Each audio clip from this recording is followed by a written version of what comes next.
নমস্কার বন্ধুরা, পিঙ্কির রান্নাঘরে অনেক অনেক ভালোবাসা রইল। দেখো আজকে এত সুন্দর একটা রেসিপি, এই শীতের দিনে বেগুন ভাজা না খেলে কি আর চলে। তো দেখো, তাই বেগুন দিয়ে কিন্তু একটা রেসিপি করে তোমাদের দেখাবো। তো দেখো, নিয়ে নিলাম লম্বা সাইজের কালো বেগুন। দেখো এত সুন্দর বেগুনটা, একটু মোটা মোটা পিস করে কেটে নিতে হবে, আর একদম কচি বেগুন লাগবে। তারপর দেখো কতটা মোটা মোটা সাইজের বেগুনগুলো কেটে নিলাম।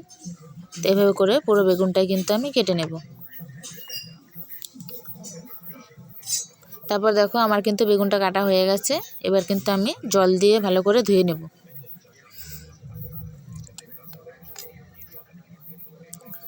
তো জল দিয়ে উল্টে পাল্টে ভালো করে ধুয়ে নিলাম। তারপর দেখো হলুদ, লবণ আর লঙ্কার গুঁড়ো দিয়ে, সামান্য একটু বেকিং পাউডার দিয়ে ভালো করে এপিট ওপিট করে মিশিয়ে নিতে হবে, যাতে সমানভাবে দুদিকটাতেই হলুদ লবণ মাখে। তারপর কড়াই বসিয়ে দিলাম।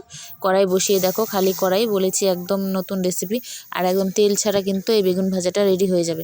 দেখো বন্ধুরা, তো যারা তেলে সমস্যা আছে, তেল খেতে পারবে না, তারা কিন্তু এইভাবে করে অবশ্যই খেতে পারবে। আর টেস্ট কিন্তু অতটাও খারাপ হয় না, ভালোই লাগে খেতে, বুঝতেই পারবে না যে তেল ছাড়া ভাজা হয়েছে।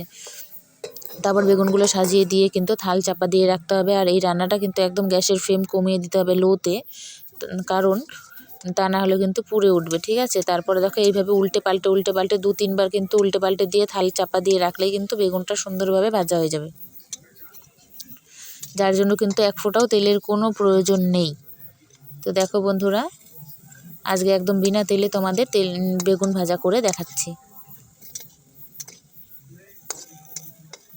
তো দেখো বন্ধুরা, একদম আজকে বিনা তেলে বেগুন ভাজা আমাদের কিন্তু হয়ে এসছে। আর কিছুক্ষণ, তো মনে করো 2-3 বার এভাবে উল্টে পাল্টে ঢেকে দেবে, আর 2-4 মিনিট করে মানে জাল করে নিতে হবে। 2-4 মিনিট করে রাখার পর থালটা উল্টিয়ে আবার একটু করে বেগুনটা উল্টে দিতে হবে এভাবে। তাহলেই কিন্তু আমাদের বেগুন ভাজা একদম কমপ্লিট হয়ে যাবে। তো বেগুনগুলো দেখে বুঝতেই পারছো, বেগুনগুলো একদম হয়ে এসছে, দেখো নরম হয়ে গেছে। তো এইবার কিন্তু ঢাকা চাপা দিলেই কিন্তু হয়ে যাবে। তারপর দেখো আমাদের বেগুন ভাজা কিন্তু একদম রেডি, আর নামিয়ে নিলাম। তো দেখো এবার তোমাদের সাথে খেয়ে দেখাবো, শেয়ার করব। এত সুন্দরভাবে নরম হয়ে গেছে বেগুনগুলো, দেখো কতটা ভেতরেও কত সুন্দর একদম নরম হয়ে গেছে, দেখো বন্ধুরা।